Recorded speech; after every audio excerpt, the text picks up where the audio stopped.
Propositions and compound propositions. Lesson 6 by Group 1. Propositions. A proposition is a declarative sentence that is either true or false, but never both. If a proposition is true, then its truth value is true, which is denoted by T. Otherwise, its truth value is false and is denoted by 4. So, ibig sabihin nito, ang proposition ay isang declarative sentence lang. Sentence lang siya na nagsasabi or nagdedeklara. Maaaring ito ay totoo o hindi. Kapag true siya, ito ang tawag natin dito ay true proposition. Pag false proposition naman siya, ang tawag natin ay false proposition. Example 1. Cats are mammals. Example 1 is a true proposition. True proposition siya dahil ang mga pusa ay mammals. Example 2. Add 5 to your favorite number. Example 2 is not a proposition. Di siya proposition kasi nagdeklara siya pero di sigurado kung totoo o hindi. Example 3. My friend will get a good score on the quiz. Example 3 is a proposition. Proposition siya dahil nagdeklara agad pero hindi pa sure kung matutuloy o hindi. Example 4. Good morning. Example 4 is not a proposition. Di siya proposition kasi siya ay greetings. Example 5. The sum of 7 and 5 is 12. Example 5 is a true proposition. True proposition siya dahil kapag pinag-plus mo ang 7 at 5, ang kakalabasan niya ay 12. So, ang sagot doon ay true proposition. So, sa table na ito, makikita natin ang proposition in symbolic form. Ang una ay ang 2 is a natural number. Ang pangalawa naman ay ang negative 100 is an integer. Ang pangatlo naman ay ang constant pi is an irrational number. Ang pang-apat naman ay ang square root of 2 is less than 2. Ang pang-lima naman ay the set of all natural numbers is a subset of the set of all integers. The set of the set of all rational numbers and the set of all rational numbers is a subset of the set of all real numbers. Example 6. What is the domain of the function? Example 6 is not proposition.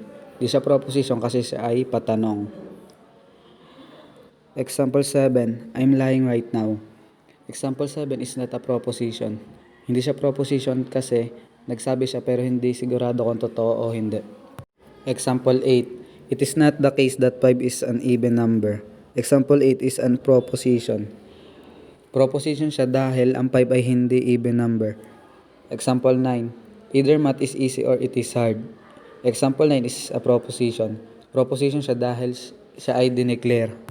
Example 10. If you are a girl, your favorite color is pink. Example 10 is not a true proposition. Di siya true proposition kasi siya ay dineclare pero hindi totoo. Example 11. If you pass the exam, then you will pass the course. And if you pass the course, then you pass the final exam. Example 11 is a true proposition. True proposition siya dahil siya ay totoo at declaration. Simple and compound proposition. A compound proposition is a proposition formed from simpler propositions using logical connectors. Not, and, or, if, and then, where the dot stands for some propositions. So, ang compound proposition ay ang proposition form na mas pinadali gamit ang mga logical connectors na not, and, or, if, and then. A proposition is simple but if it cannot be broken down any further into other component propositions. Ang simple proposition ay ang hindi napapaghiwalay na proposition. Here's the example of simple propositions. Ang una ay ang cats are mammals. Ang pangalawa naman ay ang my friend will get a good score on the quiz. Pangatlo naman ay ang 7 plus 5 is 12. Ang panghuli naman ay ang f of x equals square root of x over x plus 1. It is not the case that square root of 2 is a rational number. Simple component is square root of 2 is a rational number. Either math is easy or it is hard. Simple component E. Math is easy. H. Math is hard. If you pass the exam, then you will pass the course. And if you pass the course, then you pass the final exam. The simple component is on E is you pass the exam. On C is you pass the course. And the last F, You passed the final exam. And lastly, these are the activities. Please answer the following.